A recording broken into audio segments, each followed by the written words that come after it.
Sesaat lagi Anda akan mendengarkan program Renungan Sahabat Seperjalanan bersama Pendeta Wendy Pratama. Selamat mendengarkan.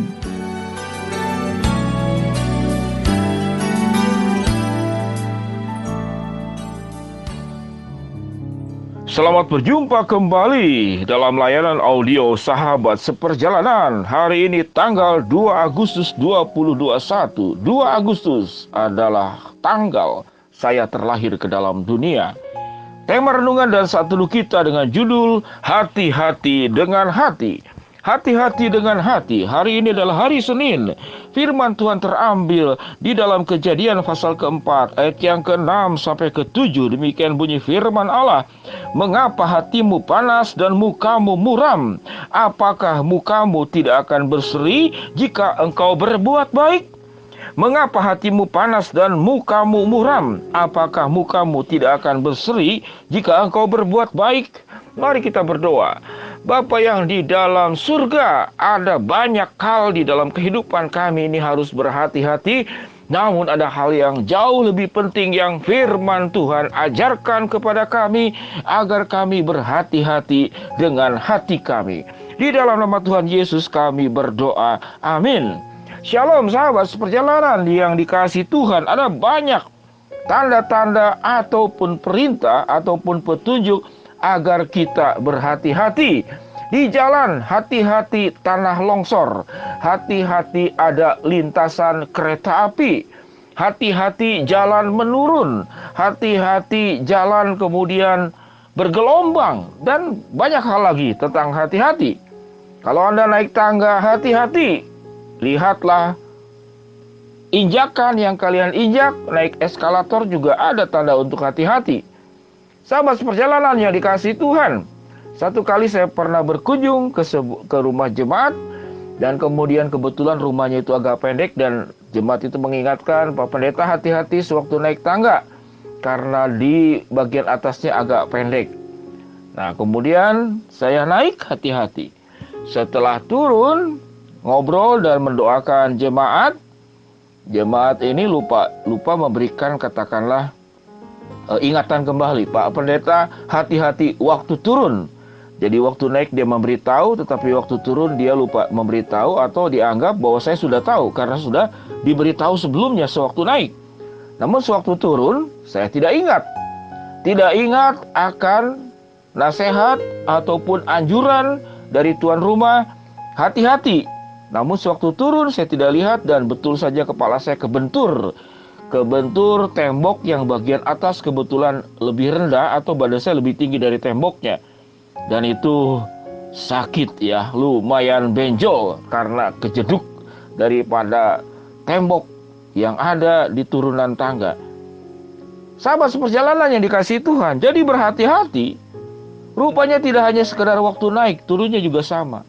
Artinya apa? Kehati-hatian kita itu harus kita jaga sepanjang kehidupan kita, apalagi berurusan dengan masalah hati. Kita melihat dalam Kejadian pasal keempat, mengapa hatimu panas dan mukamu muram? Apakah mukamu tidak akan berseri jikalau engkau berbuat baik? Kain ini tidak punya keinginan berbuat baik kepada Habel. Karena apa? Karena iri hati sehingga Kain itu membunuh Habel. Jadi hati yang tidak dijaga dengan hati-hati, yang timbul adalah iri hati, yang timbul adalah keras hati, yang timbul adalah kepahitan hati, yang timbul adalah panas hati dan iri hati dan sempit hati. Semua hal yang buruk tentang hati itu akan masuk di dalam hati seseorang jikalau tidak menjaga yang namanya itu hati-hati, menjaga hati. Dalam Alkitab kita banyak bertemu, bahkan di dalam dunia keseharian kita, bahkan kita bisa mengenal orang-orang terdekat kita yang tidak menjaga hati. Seseorang yang tidak menjaga hatinya untuk setia, maka dia bisa serong, dia bisa menyimpang. Seseorang yang tidak menjaga hatinya untuk punya kelembutan hati, maka dia akan menjadi orang yang keras hati, yang tidak punya perasaan, tidak punya empati. Seseorang yang tidak menjaga hatinya untuk menjadi besar hati, maka dia menjadi orang yang tidak suka akan ada kemajuan orang lain. Tidak suka kalau orang lebih baik dari dirinya. Tidak suka kalau orang lain itu lebih kaya dari dirinya. Tidak suka kalau ada orang lain itu lebih cantik, lebih mempesona dari dirinya.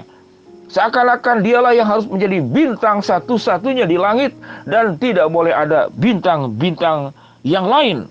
Sehingga inilah orang yang sempit hati, tidak besar hati. Kalau kita itu hati-hati menjaga hati, kita akan memiliki hati yang bahagia, hati yang gembira adalah obat. Sahabat seperjalanan yang dikasihi Tuhan, kalau kita menjaga hati dengan baik, hidup kita juga akan penuh dengan ketulusan hati, tanpa kepentingan, tanpa agenda diri sendiri. Alkitab dengan jelas mengajarkan bahwa manusia itu melihat apa yang di depan mata dalam 1 Samuel pasal 15 ayat yang ke-7. Tapi Tuhan melihat hati. Manusia melihat yang di depan mata, namun Tuhan itu melihat hati.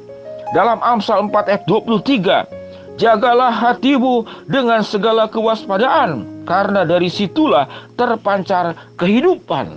Hati yang terjaga terpancar adalah kehidupan. Hati yang tidak dijaga dengan hati-hati, yang terpancar adalah kematian. Kematian kepedulian, kematian hati untuk memaafkan, kematian hati yang besar hati, kematian hati yang murah hati, kematian akan kelembutan hati, kematian akan ketulusan hati. Semuanya menjadi hilang dari unsur-unsur hati yang terbaik. Yang ditimbulkan adalah yang berkembang biak, yang tumbuh pesat, ada hal-hal yang buruk di dalam hati kita. Keras hati, sempit hati, iri hati, panas hati, kepahitan hati. Itu semua Alkitab dengan jelas mengatakan kalau kita baik-baik menjaga hati. Alkitab mengajarkan karena dari situlah terpancar kehidupan. Bahkan di dalam Ulangan pasal ke-10 ayat yang ke-16 cukup menarik. Agar kita hati-hati menjaga hati, firman Tuhan dalam Ulangan 10 ayat ke-16 dikatakan apa? Sebab itu sunatlah hatimu dan janganlah lagi kamu tegar tengkuk. Bayangkan, Alkitab mengajarkan supaya hati kita itu disunat. Disunat ini arti daripada sesungguhnya adalah dipotong, dilepaskan daripada seluruh kebiasaan buruk, daripada berbagai macam pencemaran hati yang bisa terjadi kepada setiap sahabat seperjalanan. Sahabat seperjalanan yang dikasihi Tuhan, Alkitab mengajarkan dalam 1 Samuel 16 ayat ke-22 ayat ke-23. Saul itu bisa dihinggapi oleh roh Allah dan bisa juga dihinggapi oleh roh jahat. Pilihan Saul sewaktu dia dihinggapi oleh roh Allah, maka Saul hidupnya menjadi benar. Namun tatkala dihinggapi oleh roh jahat, maka yang terjadi perbuatan kejahatan yang dilakukan oleh Saul. Sahabat seperjalanan yang dikasihi Tuhan, pilihan kita, apakah ada di dalam diri kita roh jahat atau roh Allah? Sewaktu kita menjaga hati dengan hati-hati di dalam kuasa pertolongan Tuhan, maka yang ada di dalam hidup kita adalah roh Allah. Namun sewaktu kita tidak menjaga hati dan kita jauh dari Tuhan, maka yang ada pada diri kita adalah roh jahat. Seorang yang hati-hati menjaga hati, hidupnya akan diberkati oleh Allah. Dan kehidupannya juga akan memberkati orang sekitar. Kemanapun kita hadir, kita menjadi terang. Kemanapun kita hadir, kita menjadi garam. Kemanapun kita hadir, kita menjadi jalan. Kemanapun kita hadir, kita menjadi inspirasi. Kemanapun kita hadir, kita menjadi bagian yang indah dari kemuliaan Allah yang terjadi dalam hidup kita. Sahabat seperjalanan, hati-hati dengan hati. Mari kita berdoa. Bapa yang di dalam sorga, ya Tuhan, hamba-Mu berdoa buat para sahabat seperjalanan yang sedang sakit di rumah sakit ataupun di rumah. Tuhan jamah dan Tuhan sembuhkan. Buat sahabat seperjalanan yang sedang menghadapi kendala kesulitan dalam kehidupan, Tuhan bukakan jalan. Buat sahabat seperjalanan yang sedang berharap memohon sesuatu, Tuhan akan kabulkan sesuai dengan waktu dan rencana-Mu. Di atas ketiga doa yang hamba-Mu sebutkan, ada banyak doa-doa spesifik lainnya. Biarlah Tuhan akan mendengar dan memahami seluruh pergumulan hidup kami di dalam pertolongan kuasa dan juga penyertaan Tuhan.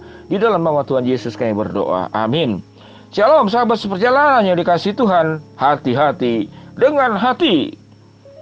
Apa yang firman Tuhan katakan?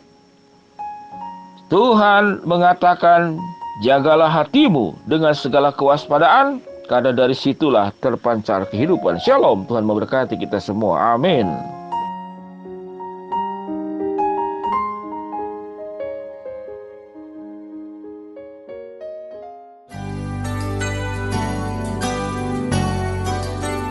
Anda baru saja mendengarkan program Renungan Sahabat Seperjalanan bersama Pendeta Wendy Pratama.